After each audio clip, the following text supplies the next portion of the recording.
Oke, kita mulai. Assalamualaikum warahmatullahi wabarakatuh. Saya akan unmute dulu untuk semuanya. Ya, hari ini pertemuan 9 ya. Pertemuan 9 untuk metrologi dan kontrol kualitas atau metrologi industri di program studi teknik mesin S1 Unsikat. Ini melanjut pertemuan sebelumnya mengenai toleransi roda gigi. Nah, di sini ada contoh untuk penentuan toleransi roda gigi.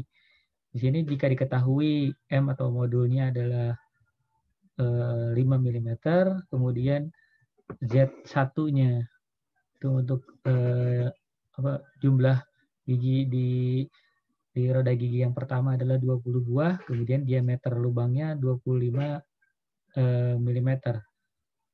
Kemudian yang satunya lagi itu B-nya itu 50 mm atau lebarnya ya. Lebarnya 50 mm, kemudian Z keduanya adalah 100 buah dan diameter lubangnya 80 mm. Nah, jika kualitas yang direncanakannya adalah 6 FL. Nah, di sini diketahui bahwa tadi ya roda gigi 1 dan roda gigi 2. Nah, misalnya di sini diameter pitch itu atau DP ya. Diameter pitch itu M dikalikan dengan Z. Maka tinggal dimasukkan saja ya nilai M dan nilai Z. Terus kemudian jarak tengahnya atau senternya atau A itu DP1 tadi ditambah DP2. Nah, DP1 dan DP2-nya kan sudah diketahui ya. Tinggal dibagi 2. Maka 100 tambah 500 dibagi 2 berarti 300.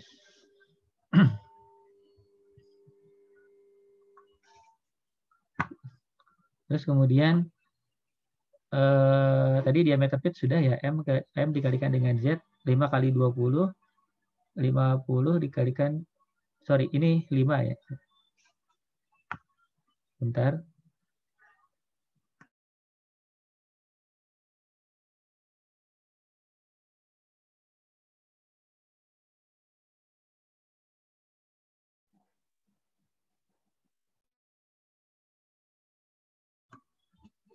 Kemudian diameter puncak atau diameter kepala ya atas, ini DA, itu DP ditambahkan 2. Kemudian 2 DP-nya tadi di 100 ya. 100 berarti tambah 2 kali M. Bukan 2 meter ya, 2 kali M. Terus kemudian panjang busur untuk K itu Z dibagi 2. Kalau untuk L itu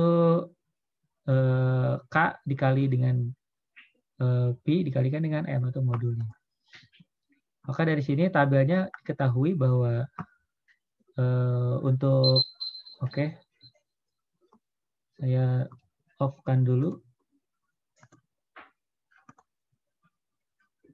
Ya, kita lanjut. Nah, di sini karena tadi di tabel-tabel sebelumnya kita sudah jelaskan, maka kita tinggal masukkan saja. Misalnya tadi diameter pitch-nya sekian, maka diameter lubangnya IT 6. Maka roda giginya itu untuk yang roda gigi 1 dan roda gigi 2 itu tinggal dimasukkan saja. Terus kemudian penyimpangan putarnya untuk bidang referensi dari diameter lubang dan diameter pitch-nya juga kita masukkan. Jadi tinggal kita masukkan berdasarkan tabel-tabel yang sudah kita pelajari di pertemuan sebelumnya. Ini tinggal dimasuk-masukkan semuanya. Ini sudah ada keterangan untuk menggunakan tabel dan rumus mana, tinggal diinputkan saja. Ini adalah contoh untuk analisis kinematik persinggungan dua komponen putar. Oh, sorry. Ini sudah ya. Ini yang kemarin sudah. Kita lanjut saja.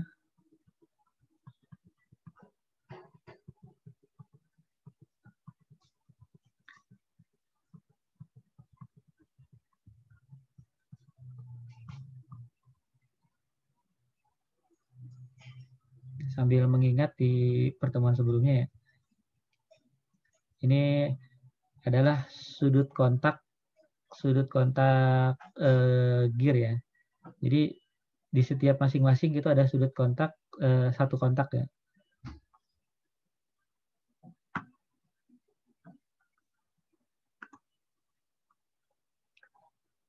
Ini untuk perbedaan kecepatan titik singgung yang menimbulkan slip.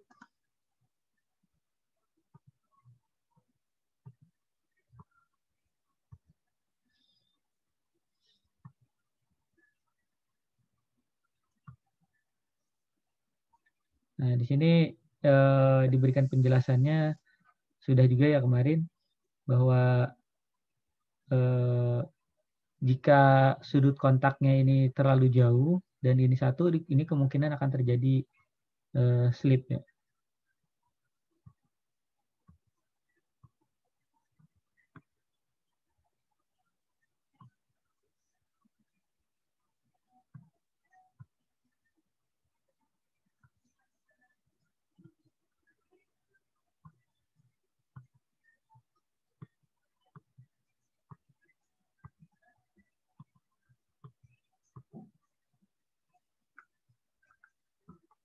Ini untuk singgungan dua komponen tadi gear dengan permukaan yang berprofil involute.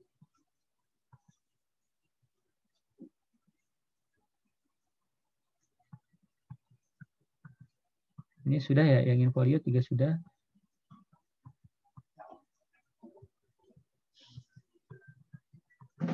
Masing-masing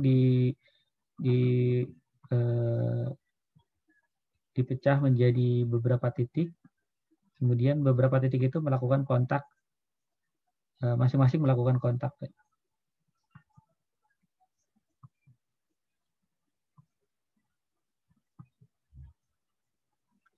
Ini ya, maksudnya ada garis lurusnya, kemudian di pertemuan ini ada mengalami kontak. Ya, sepertinya sudah ya. Kalau yang ini input.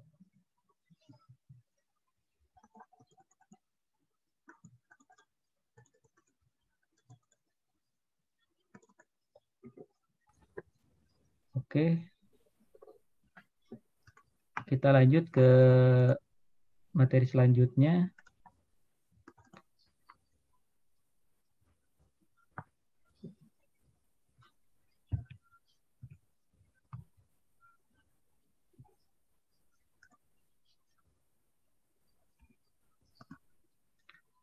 Ada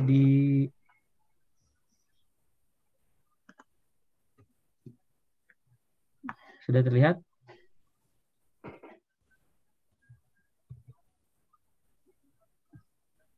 Saya unmute dulu. Sudah terlihat atau belum? Sudah, Pak. Oke. Ya, Pak.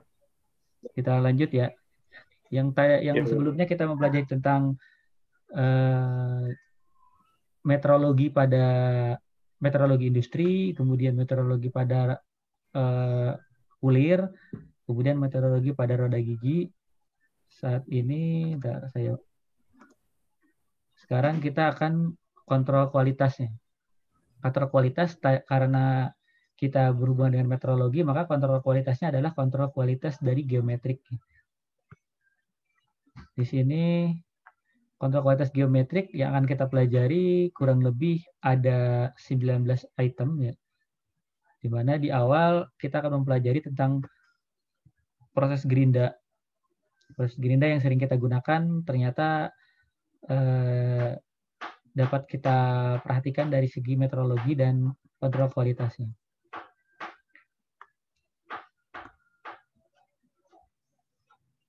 Nah, untuk kontrol kualitas di sini secara teoretik itu kita akan mempelajari mengenai bersinggungan dengan mata kuliah statistik sebetulnya. Karena di kurikulum kita saat ini tidak ada statistik. Mungkin di semester depan jika kurikulum baru sudah berlaku, nah itu sudah ada statistik. Nah, di sini ada nilai kemungkinan persentase yang kita sebut dengan C kuadrat. C kuadrat atau nilai F-nya, atau di sini bisa disebut dengan distribusi varian. Nah, di sini secara teoretik selang kepercayaan atau nilai dari probability-nya itu P2 dikurangi P1. Ini sebagai contoh, misal di sini nilai N-nya atau jumlah sampelnya adalah 10, maka setidaknya nilai frekuensi 9 F yang 9 itu adalah kemunculan 9 dari 10. Nah, di sini kita bisa hitung jika selang kepercayaan kita berapa, misalnya nih. Kalau misalnya selang kepercayaan kita 97,5, maka sebentar.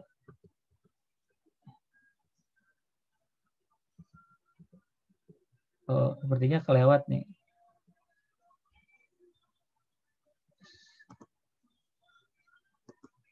Oh iya, sorry, tadi kepencet ternyata yang langsung di poin ini. Kita ke proses gerinda. Proses gerinda dulu ya. Di dalam proses gerinda ya setidaknya ada berbagai macam jenis ya gerinda itu. Ada gerinda menggunakan stone, batu, ada yang menggunakan kertas, ada juga yang menggunakan atau kertas atau amplas ya. Ada juga yang sifatnya kasar, ada yang sifatnya halus. Yang kita kenal kan biasanya di beberapa proses kan ada grinding, ada honing juga. Terus ada juga beberapa yang mirip-mirip dengan gerinda honing tadi ya.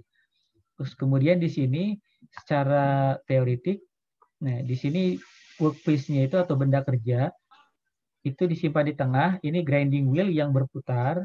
Terus kemudian regulating wheel ini yang sama seperti grinding wheel, dia juga memberikan penipisan atau penghalusan di permukaan benda kerja. Di mana di sini ada blade-nya di sebelah sini. Blade-nya itu untuk menghilangkan bari yang atau kotoran yang menempel sehingga yang dihaluskan sebelumnya itu tidak mengganggu atau tidak menempel pada batu gerindanya. Kemudian di work rest sini juga bisa untuk mengatur seberapa dalam atau seberapa tebal proses grindingnya. Nah, ini yang tadi luar ya, di bagian luar yang ditipisi atau dihaluskan. Terus kemudian ini ada grinding dalam. Grinding dalam itu adalah batu gerindanya itu yang warna biru. Terus kemudian di sini ada workpiece, kebalik batu gerindanya itu yang di dalam, benda kerjanya itu yang warna biru. Sehingga disebut silinder dalam adalah proses penipisan di bagian dalam. Nah, di sini ada pressure roll, ada grinding support roll dan regulating roll. Nah, di sini sifatnya adalah untuk membantu proses pemutaran dari benda kerja. Tapi tetap yang ditipiskan atau dihaluskan adalah diameter bagian dalam. Nah, ini sama seperti yang tadi. Di sini ada grinding wheel, terus kemudian di sini adalah sama seperti tadi ya, di penipisan di grindingnya. Jadi ini agak berbeda dengan gerinda yang kalian gunakan, gerinda tangan ya. Gerinda tangan bisa sih, tapi itu tidak bisa tanpa alat bantu yang lain, itu tidak bisa untuk yang berbentuk silinder. Berbentuk silinder bisa, tetapi mungkin kita butuh alat bantu seperti ragum atau seperti mesin bubut yang berputar ya, sehingga kita haluskan di bagian permukaan luar ataupun permukaan dalam. Tapi kalau tanpa bantuan alat, mungkin bentuk permukaan untuk yang berbentuk silinder agak sulit untuk kontrol kualitasnya. Karena seperti yang kita ketahui, kalau misalnya silinder kalau di kontrol kualitas geometrik kan kita mempengaruhi ada concentricity, ada cylindricity. Ya, itu sangat mempengaruhi apabila bentuk silindernya atau bentuk lingkarannya menjadi tidak beraturan. Makanya disarankan untuk rotating seperti ini ya, berputar. Nah, bentuk mesin yang diperlihatkan di bagian sini itu biasanya untuk mesin yang continuous ya, atau using yang bisa dibilang kalau di industri disebutnya progressive mesin atau mesin yang berjalan secara terus-menerus. Sehingga misalnya part yang masuk, misalnya masuk sebelah kiri, itu masuk secara terus-menerus dengan mass production. Kemudian mengalir ke bagian belakang atau ke proses selanjutnya. Atau jika tidak, bisa juga untuk penggunaan satuan. Di sini workpiece handlingnya ditambahkan alat bantu. Nah, biasanya kalau gini alat benda kerjanya atau workpiece-nya agak besar ya, sehingga sulit untuk disimpan atau secara progresif. Nah, di sini pengatur posisi penggerindaan itu ini ada beberapa perhitungan. Ini harus ada studi kasus nanti ya kita jelaskan. Ini ada N sama dengan M dikurangi K. Kita lihat NN ini adalah di sini. N itu adalah panjang antara kontak gerinda misalnya dengan benda kerja. Terus kemudian M-nya itu total keseluruhan dikurangi K. K itu ini dari titik center ke per titik kontak ya. Nah, tapi bukan jari-jarinya ya, tapi sini. Atau kita bisa hitung saja dari sini menggunakan konsep trigonometri. Terus ditambah dengan H. H itu adalah ini. Jadi intinya nilai N itu tadi hasil pengurangan dan penjumlahan. Ini bisa dicoba nanti ya, silahkan dihitung. Terus kemudian kalau yang tadi dengan center, yang ini tanpa center ya. Tanpa center ini grinding wheel yang tadi yang berputar. Terus kemudian ini benda kerja di bagian bawahnya. Terus di sini ada regulating wheel untuk membantu putar saja. Nah, bisa dilihat di sini diameternya berarti sangat kecil ya, karena dia berputar terus. Nah, nanti konsepnya ini benda kerjanya selain dia berputar dan ditipiskan atau dihaluskan, dia juga bergerak ke kiri dan ke kanan.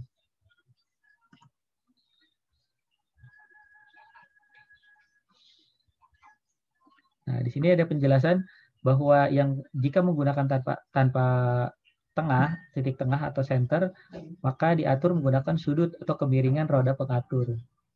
Nah, tadi ya yang poros panjang, yang benda kerjanya. Ini silinder kalau bentuknya konus atau bantaran roll. Ada juga yang bentuknya poros beralur, misalnya beralur tuh di sini ya, berprofil di bagian tengahnya.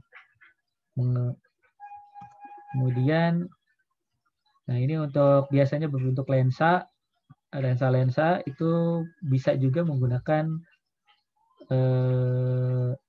grinding untuk penghalusan lensa kaca, cembung ataupun cekung. Nah ini bentalannya juga menyesuaikan dengan benda kerjanya.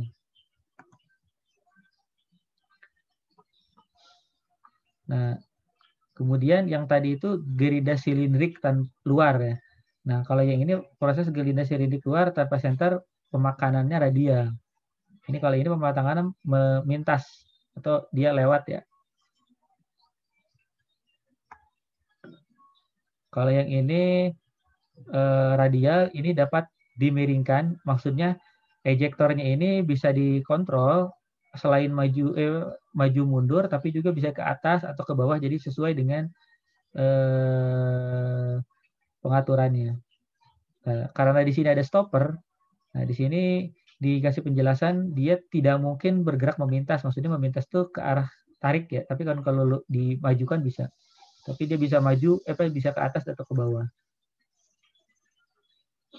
Proses seperti ini biasanya dilakukan untuk ini ya, untuk poros, di mana untuk penghalusannya hanya penghalusan di bagian permukaan ini saja, di bagian permukaan tengah saja, atau di awal saja. Makanya menggunakan tadi pengaturan ya, dengan penahan. Ada juga yang berporos profil, komponen yang tidak simetrik juga bisa. Nah, apapun bentuknya, yang harus menyesuaikan adalah grinding wheel-nya atau batu gerindanya. Batu gerindanya itu harus menyesuaikan dengan profil dari benda kerja. Jadi kalau benda kerjanya berbentuk poros, ya berarti dipersiapkan grinding wheel yang berbentuk seperti benda kerjanya. Kalau berprofil seperti ini atau tidak simetrik dan lain-lain. Begitu juga dengan bentuk-bentuk yang lain ya. Ini jadi harus menyesuaikan. Apakah bentuknya menyesuaikan atau di bagian permukaannya saja menyesuaikan, di ukurannya diperkecil dan lain-lain.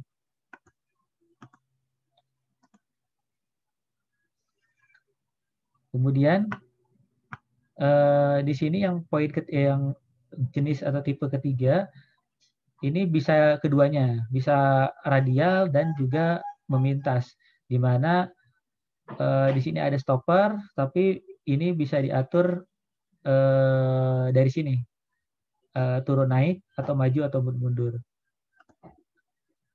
Nah, biasanya ini bisa dilakukan untuk poros pendek, karena poros pendek kan batu gerindanya besar, tapi porosnya pendek harus sampai ke ujung.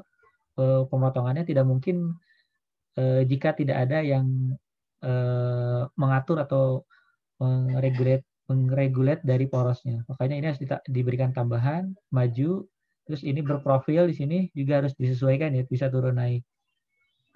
Begitu juga dengan poros panjang, ini juga menyesuaikan. Bentuk yang keempat adalah masih silindrik, tanpa senter juga, tapi dengan pemintasan atau tadi ya, arah area kerjanya itu terbatas.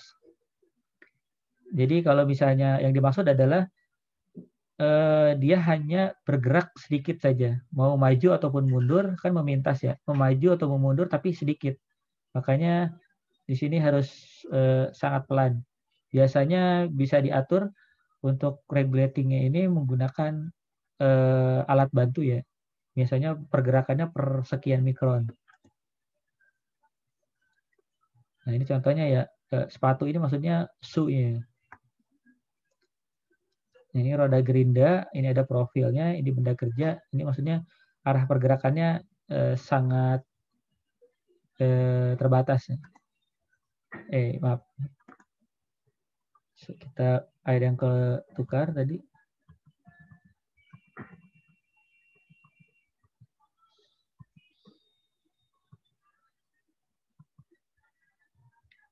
Nah, ini yang berikutnya adalah tanpa setter, tanpa roda pengatur. Di sini menggunakan sepatu ya, shoe. Itu digunakan sebagai dengan magnet yang berputar pada spindle. Nah, di sini sepatunya itu nempel, tapi untuk menahan sehingga magnetnya sini sebagai pengganti dari ejector atau regulatingnya. Nempel sehingga setelah magnetnya di-on-kan, benda kerja menempel, terus kemudian ikut berputar. Di sini kenapa menggunakan magnet? Karena biasanya bentuknya lebih tidak beraturan. Ya.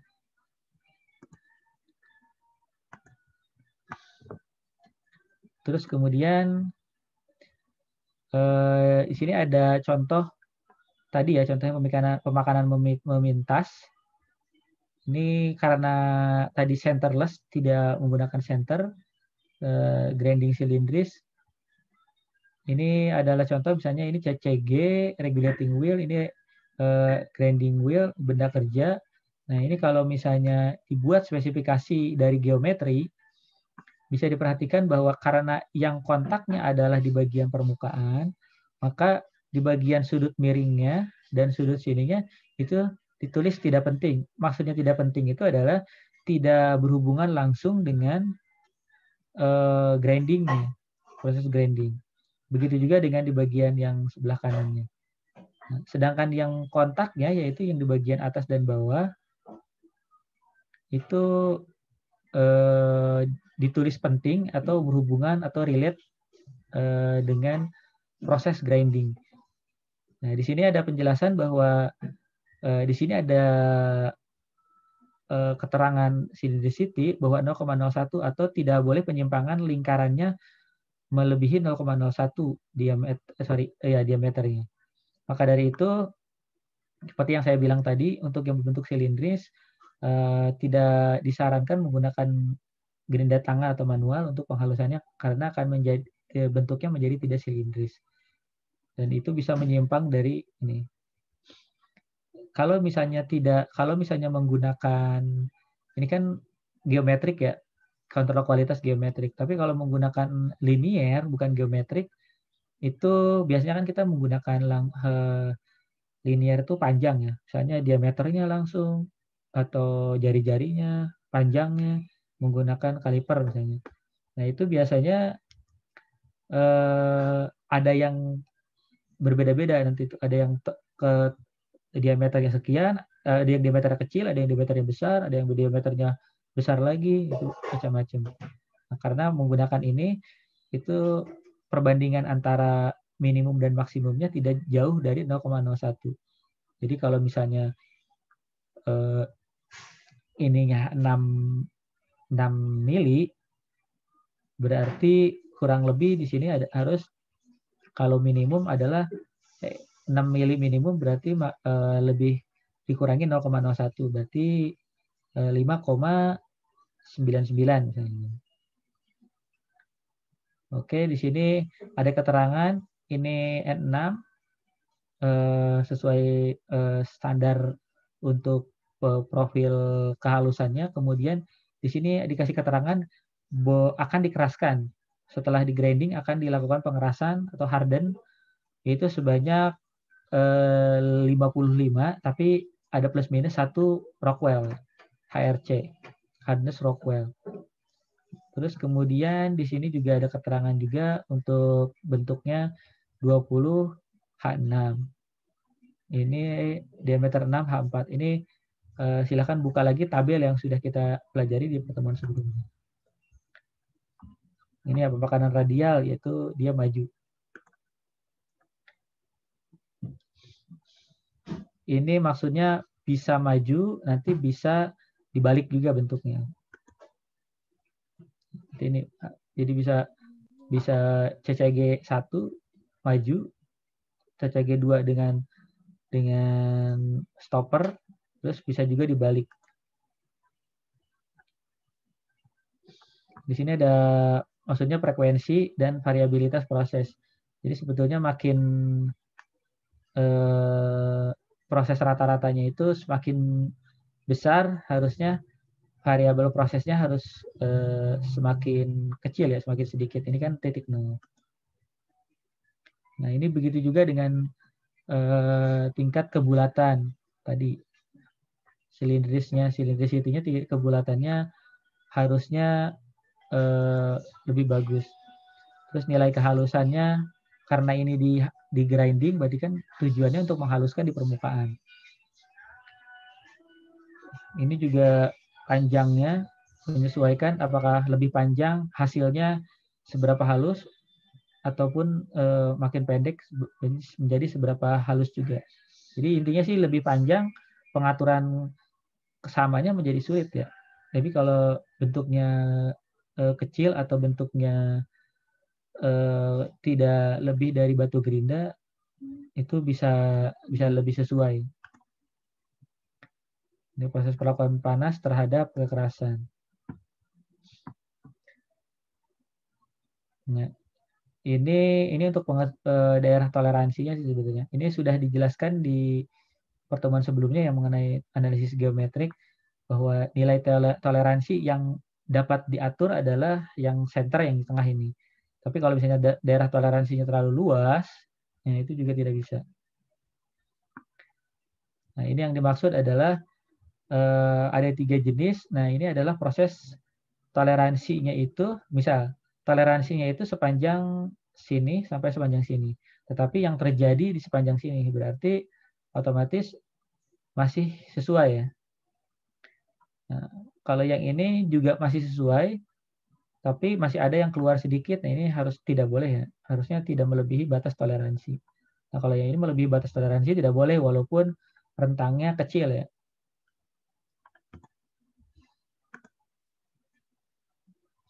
Kemudian karakteristik proses produksi yang berhubungan dengan analisis geometrik yang pada mesin gerinda ya. Contoh 1, pada proses CCG1 tadi cylindric centerless cylindric grinding yang tipe 1. Nah, di sini dijelaskan berdasarkan jenis material, benda kerja serta kekerasannya dipilih batu gerinda dan roda pengatur yang sesuai. Misalnya ukuran serbuk dari batu gerindanya itu berapa, kan ada sama seperti amplas ya, ada yang misalnya yang amplas ukuran 1000, amplas 500, amplas 200, amplas 100, amplas 50 itu menunjukkan ukuran dari serbuknya. Makin besar berarti makin halus kan, serbuknya semakin banyak dan semakin kecil. Terus kemudian jenis cairan pendingin. Nah, itu pada saat proses penggerindaan itu udah pasti ya, proses pengerjaannya tidak pengerjaan kering. Kalau pengerjaan kering itu biasanya permukaannya akan mudah mengalami cacat ya. Kalau misalnya pengerjaan basah biasanya agak smooth dan satu persatu, dan hasil pemotongan yang sudah dihaluskan tadi yang debu-debu itu bisa langsung turun ke bawah melalui cairan pendingin tadi.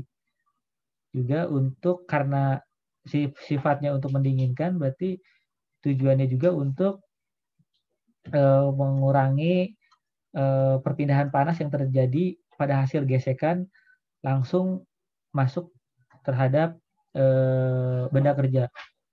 Jika menempel pada benda kerja, berarti benda kerjanya kan akan mengalami defleksi atau deformasi, atau juga mengalami kalau hasil las atau pemotongan kan mengalami tegangan sisa sehingga benda kerjanya jadi tidak lurus ya, ada yang melenting. Di sini juga sama, posisi penggerindaan itu posisi setternya itu harus ditentukan apakah sudah mengalami kebulatan atau tidak. Jika tidak mengalami kebulatan, maka yang dihasilkan juga tidak center ya, tidak bulat. Jadi bentuk misalnya mau berinda bagian luarnya itu bulat, tetapi di bagian dalamnya tidak center. Terus gerakan memintas atau tadi maju mundurnya itu diperhatikan dengan kemiringan sumbu. Makanya yang maju mundurnya itu harus ada penahan untuk maju mundur secara statis atau secara tetap ya. Terus kemudian putaran dari roda gerindanya itu memperhatikan dari diameternya. Diameter dari roda gerindanya maupun dari roda regulatingnya. Kemudian diameter produk juga diperhatikan. Maksudnya kalau ini batu gerinda ini regulating, otomatis kan yang masuk maksimum diameternya itu kan sudah ada ya. Jadi kalau misalnya terlalu besar berarti otomatis batu gerinda dan regulatingnya juga berbeda, disesuaikan. Jadi harus diatur jangan sampai terlalu mepet karena diameter benda kerjanya besar, terlalu mepet sehingga hasil potongnya menjadi terlalu kasar ya. Harusnya kan gerinda itu motongnya per sekian mikron. Sudah halus tambah 1 mikron lagi, 1 mikron gitu. Nah, yang terakhir adalah waktu penggerindaan dihitung berdasarkan panjang diameter ya. Jadi kalau misalnya awalnya dari diameter 6 mm menjadi 5 mm, nah itu kan jaraknya 1 mm ya. Jadi kalau dalam satuan mikron kan itu 1000. Nah, berarti kan besar sekali. Nah, makanya kalau misalnya untuk hal yang sebesar itu, kalau misalnya perpindahan per 1 mikron itu akan jadi lama, sehingga waktu proses yang dihasilkan lama. Makanya pada proses penggerindaan lebih diperhatikan before after dari diameternya. Jadi jangan terlalu jauh ya. Nah, di sini juga sama, makin banyak batu gerinda memakan pengurangan diameternya. Misalnya tadi per 1 mili berarti motongnya, wah itu berarti kan batu gerindanya menjadi cepat aus ya dan tidak tajam lagi. Nah, makanya itu harus diasah kembali atau bahkan kalau sudah rusak ya harus diganti. Nah, di sini karakteristik proses yang dihasilkan itu misalnya di sini setelah dilakukan proses percobaan, kemudian menggunakan pengaturan yang telah direncanakan tadi, jaraknya, diameternya, ukuran dari gerindanya. Nah, itu kemudian dilakukan penyetelan ulang. Setelah satu produk selesai, dilakukan setting ulang dari awal, dilakukan lagi berikutnya. Terus sampai sampel awalnya tadi misalnya lakukan sampelnya berapa 3 kali atau 5 kali. Setelah itu apakah hasilnya variasi dari hasil trial and error-nya itu cukup baik, maka bisa dilaksanakan untuk mass production atau produksi massal. Sini ya. Jadi ukuran sampel sama pengambilan sampel. Atau pada saat produksi massal biasanya ada juga yang mengambil sampel per 3 jam. Per 3 jam diambil, kemudian diukur. Nah, apabila ternyata mengalami penyimpangan, harus dicek ulang atau diatur ulang. Atur ulang sampai kembali ke toleransi yang diinginkan. Sama seperti kalian mau uji sampling untuk tugas akhir juga gitu ya. Jadi harus per 3 pieces, baru setelah itu bisa di judgement apakah akan dipakai valid atau reliability-nya gimana. Terus setiap produk dalam sampel diukur karakteristiknya. Nah, tadi yang 3, 5 atau berapa yang hasil samplingnya itu oleh QC-nya itu diukur. Diukur tadi sesuai dengan karakteristik tadi yang dianggap pentingnya ya. Kalau yang tidak penting nggak usah. Karena kalau dianggap penting apa diameternya, kehalusannya dan kebulatannya. Makanya waktu itu ada mahasiswa KP ke saya, Pak, saya berhubungan dengan grinding. Makanya saya tanya tadi dulu grinding. Karena ini mold atau dice-nya itu di grinding. Nah, saya kembalikan lagi, apakah ada penguji setelah di grinding repair itu ada pengujiannya? Tidak, pengujian surface roughness. Surface roughness itu kan kehalusan permukaan.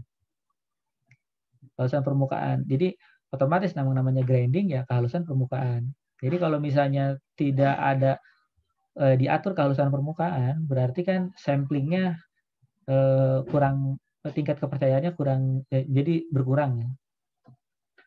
Nah, kalau diameter tuh maksudnya kalau bentuknya silindris. Tapi kalau bentuknya tidak silindris, bentuknya kotak, misalnya dice-nya kotak, itu luas permukaannya yang dihaluskan berarti proses pengurangannya itu berapa? Apakah masih dalam standar toleransi untuk ukuran dice atau tidak? Kehalusan permukaan juga sama. Jangan sampai nanti permukaannya dipegang tangan halus, tapi ternyata pada saat kontak dengan benda kerja itu menjadi cacat. Ini kebulatan juga kalau misalnya bentuknya silindris ya, harus diukur kebulatannya. Nah, ini hasilnya direkam kalau 3 sampling, tiga-tiganya dilakukan pengukuran ini. Nah, kemudian apabila menggunakan diagram kontrol atau check sheet ya, diagram kontrol atau bentuknya gambar atau bentuknya check sheet isian, itu bisa juga dua macam, yaitu diagram kontrol variabel proses. Variabel proses itu yang tadi, apakah dari proses grinding satu ke itu diukur sedikit-sedikit. Misalnya pada saat 1 mikron, diameternya berapa, kehalusannya berapa, kebulatan berapa. Kemudian pas 1 mikron berikutnya diukur berapa, itu proses. Nah, kalau yang rata-rata berarti langsung dihitung secara keseluruhan, gitu. Kemudian dibagi berapa kali proses. Nah, ini adalah contoh diagram kontrol dari hasil tabel, kemudian dilakukan diagram sebarannya. Di sini untuk yang diameter, kehalusan, dan kebulatan. Oke, sampai sini saya rasa sudah jam 11. Kita stop share dulu.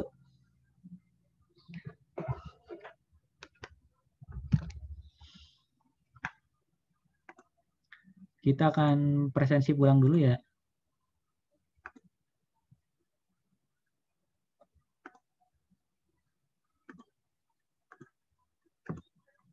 Silakan presensi pulang diisi sampai maksimum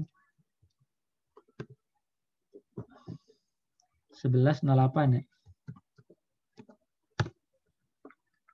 Sampai 11.08 silakan jika ada yang mau diskusi atau tanya jawab